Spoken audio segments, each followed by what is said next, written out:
Moment. We are just getting in some video of these U.S. strikes in Syria, along with this statement from the Pentagon spokesman, Captain Jeff Davis, regarding this strike. And we're going to go ahead and play this video for you as I read from this statement. There you see the attack, which was launched at the command of President Trump, who authorized this strike on Syria in retaliation for that chemical attack that we saw earlier in the week. This statement from Captain Jeff Davis talks about the strike being conducted using Tomahawk land attack missiles from the destroyers USS Porter and USS Ross in the eastern Mediterranean Sea.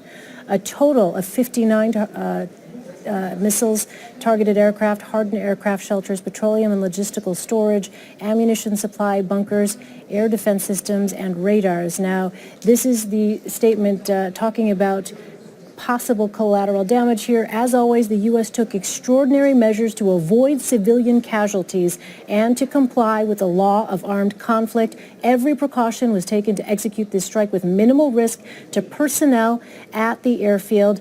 This statement goes on to talk about Russian forces were notified in advance of the strike using the established deconfliction line. U.S. military planners took precautions to minimize risk to Russian or Syrian personnel located at the airfield. We are assessing the results of the strike. Initial indications are that this strike has severely damaged or destroyed Syrian aircraft and support infrastructure and equipment at the Sharat airfield, reducing the Syrian government's ability to deliver chemical weapons. The use of chemical weapons against innocent people will not be tolerated. Charles, let me go to you.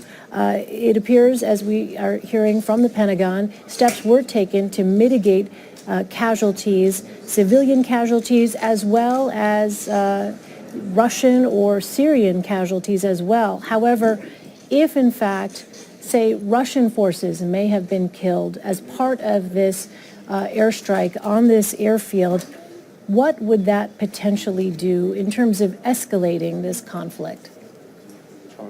Well, I think if Russian forces were killed, I think it would certainly force Moscow to consider having to respond in some kind of aggressive way.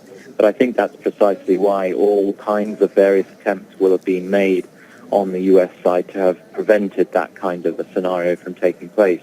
I mean, we do know in open source information that this specific airbase has housed Russian helicopters almost ever since Russia intervened in Syria.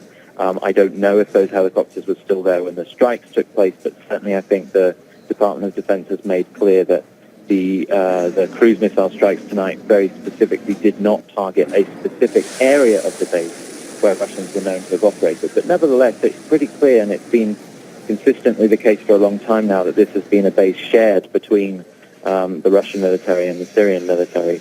I don't expect any Russians have been killed in this strike. But as I say, if they have, then I think it would force Moscow to respond in some kind of an aggressive fashion, although I agree with some earlier guests who made it very clear that it simply put, Russia would be acting very stupidly and very short-sightedly if it acted directly against the United States. When they come up and match up against each other, I don't think the Russians would come out on top.